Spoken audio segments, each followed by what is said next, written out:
Tiny டாய் DIY உங்களை அன்புடன் வரவேற்கிறது. இந்த வீடியோவில் ஷார்ட் குர்த்தா எப்படி பண்ணுறதுன்னு பார்க்கலாம்.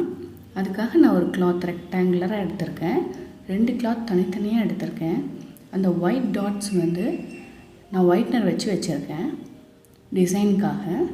இந்த மாதிரி 2ஆக ஃபோல்ட் பண்ணிவிட்டு நான் மார்க் பண்ணுற மாதிரி மார்க் பண்ணிக்கோங்க.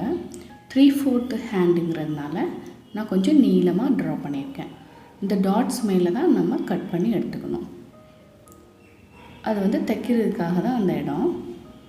இப்போ நான் கட் பண்ணி எடுத்துட்டேன். நெக்குக்கு ட்ரா பண்ணிவிட்டு அதையும் நம்ம கட் பண்ணிக்கலாம்.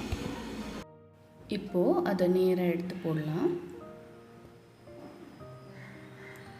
போட்டுட்டு இப்போது ராங் சைடை திருப்பி வச்சுட்டு நம்ம ஸ்டிச் பண்ணலாம். ராங் சைடில் நம்ம ஸ்டிச் பண்ண போகிறோம். அதுக்காக நான் நேராக பண்ணிவிட்டு அதுக்கு மேலே நான் டாட்ஸ் போடுறேன். அதுக்கு மேலே தான் தைக்கணும். குட்டி குழந்தைங்களுக்கு எப்படி தைக்கணும் அப்படின்னு தெரியாது. இப்போ நான் தைக்கிற மாதிரி தைச்சி பழகிக்கோங்க. 2 சைடும் இப்போ ஊசி நூல் வச்சு எடுத்து நான் தைக்கிறேன். இந்த மாதிரி எண்டில் நாட் போட்டுக்கிறணும். போட்டுட்டு இந்த மாதிரி குத்தி குத்தி சின்னதாக அப்படியே பெண்ட் பண்ணி எடுக்கிற மாதிரி எடுக்கணும். அப்படி எடுத்துட்டோம்னா ரொம்ப ஈஸியாக நம்மளால் தைக்க முடியும். அவ்வளோதான். அப்புறம் இழுத்துற வேண்டியதான். இதே மாதிரி நீங்கள் ப்ராக்டிஸ் பண்ணுங்கள். ஈஸியாக உங்களால் தைக்க முடியும்.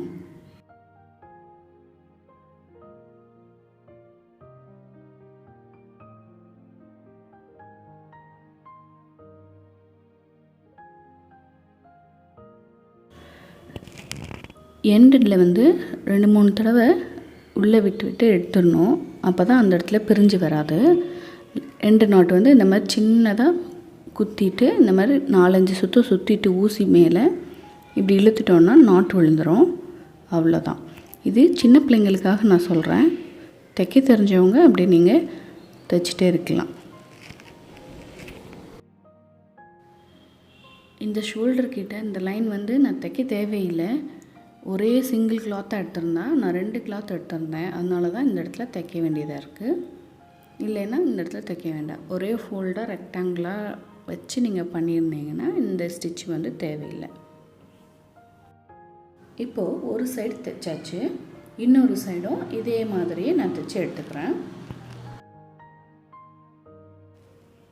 இப்போது இதே போட்டோன்னா பார்பிக்கு கொஞ்சம் லூஸாக இருக்கும். அதனால அந்த ஷேப் வர்றதுக்காக நான் பண்ணுற மாதிரி ஃபோல்ட் பண்ணிவிட்டு அந்த இடத்துல நல்லா அழுத்தி விட்டுட்டு அந்த இடத்துல நம்ம ட்ரா பண்ணுற பாருங்க. அதே மாதிரி ட்ரா பண்ணிவிட்டு நீங்கள் தைச்சிக்கோங்க.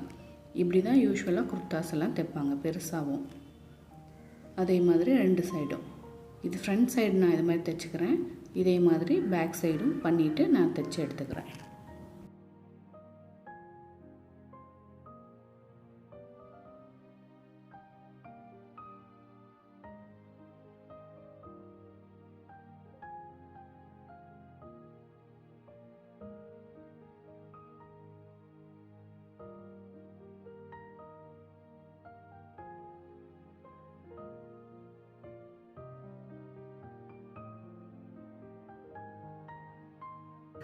இப்போது இந்த மாதிரி 2 சைட்லேயும் தைச்சிட்டு ரைட் சைடு வர மாதிரி திருப்பி போட்டுக்கலாம். போட்டுட்டு பின்னாடி ஒரு சின்ன கட் பண்ணியிருக்கேன். அதுதான் ஓப்பனிங். அதுக்கு மேலே இந்த மாதிரி வெல்க்ரோ பீசஸ் ஒட்டுக்கலாம். இல்லைன்னா தைச்சி எடுத்துக்கலாம். இப்போது போட்டு கழட்டுறதுக்கு ஈஸியாக இருக்கும். ஓப்பனிங் இருந்தால் தான் நல்லாயிருக்கும். அதுக்கப்புறம் டிசைன்ஸ் வைக்கிறதுக்காக அதே ஒயிட்னர் வச்சு நான் ஹேண்டில் டாட்ஸ் வச்சுருக்கேன்.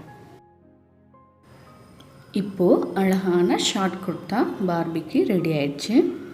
இது உங்களுக்கு ரொம்ப பிடிச்சிருக்குன்னு நினைக்கிறேன். நீங்களும் ஈஸியாக இதே மாதிரி தைச்சி உங்களுடைய பார்பிக்கு போட்டு பாருங்கள். இப்போ பார்பிக்கு போட்டு பார்க்கலாம். அழகாக இருக்கான்னு பாருங்கள். டைனி டாய் டிஐஒய்க்கு சப்ஸ்கிரைப் பண்ணுங்கள். நெக்ஸ்ட் வீடியோவில் பார்க்கலாம்.